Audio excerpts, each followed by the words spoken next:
Hello, I'm Martin Pritchard and I studied at St Mellitus College from 2014 to 2017. I'm going to read today from Jeremiah chapter 8 verses 1 to 15. At that time, the bones of the kings and of the officials of Judah, as well as the bones of the priests, of the prophets, and of the other people who lived in Jerusalem, will be taken out of their graves, and instead of being gathered and buried, their bones will be like manure lying on the ground. They will be spread out before the sun, the moon, and the stars, which these people have loved and served, and which they have consulted and worshipped.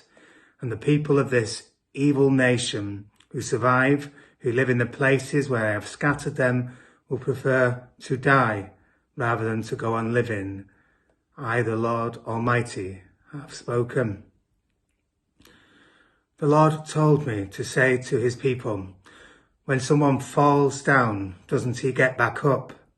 If someone misses the road, doesn't he turn back? Why then, my people, do you turn away from me without ever turning back? You cling to your idols and you refuse to return to me. I listened carefully, but you did not speak the truth. Not one of you has been sorry for his wickedness. Not one of you has asked, what have I done wrong?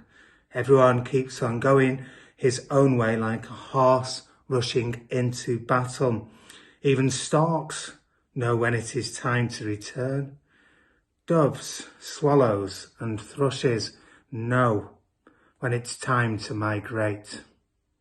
But my people, you do not know the laws which I rule you. How can you say you are wise and that you know my laws? Look, the laws have been changed by dishonest scribes. Your wise men are put to shame. They are confused and trapped. They have rejected my words. What wisdom have they got now? So I will give their fields to new owners and their wives to other men. Everyone, great and small, tries to make money dishonestly. Even prophets and priests cheat the people. They act as if my people's wounds were only scratches. All is well, they say, when all is not well. My people, were you ashamed because you did these disgusting things? No, you were not shamed at all.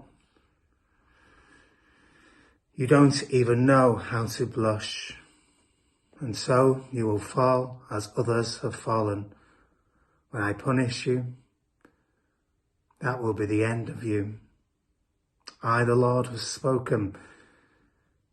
I wanted to gather my people as a man gathers his harvest, but they are like a vine with no grapes, like a fig tree with no figs. Even the leaves have withered. Therefore I have allowed outsiders to take over the land. Why are we sitting still? God's people asked. Come on, we will run to the fortified cities and die there. And the Lord our God has condemned us to die. He has given us poison to drink because we have sinned against him. We hope for peace and a time of healing. But it was no use. Terror came instead. So this gigantic, chirpy passage 8, 1 to 15 is too large to talk about in this 2 minutes. I'm going to go just for verse 6 and speak from there. I'll read it again. I listened careful, but not speak the truth. Not one of you has been sorry for his wickedness. Not one of you has asked, what have I done wrong? Everyone keeps on going his own way like a horse rushing into battle. So I really enjoyed my time in St Mellitus. Those 3 years were quite fantastic. And when you do your curacy as well,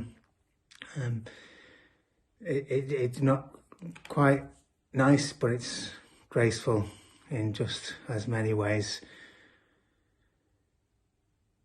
Starting a new position, I've been fortunate enough that when I was at St Mellitus, I came across a chap called Father John, and he was very kindly offered for me to do confession and absolution.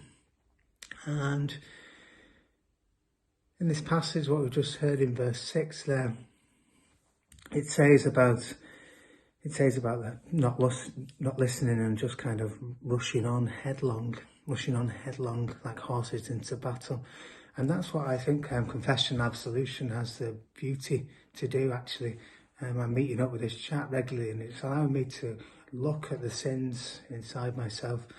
It allows us to address those things rather than just continuing with our lives and doing our own things, letting our own ego drive us forward.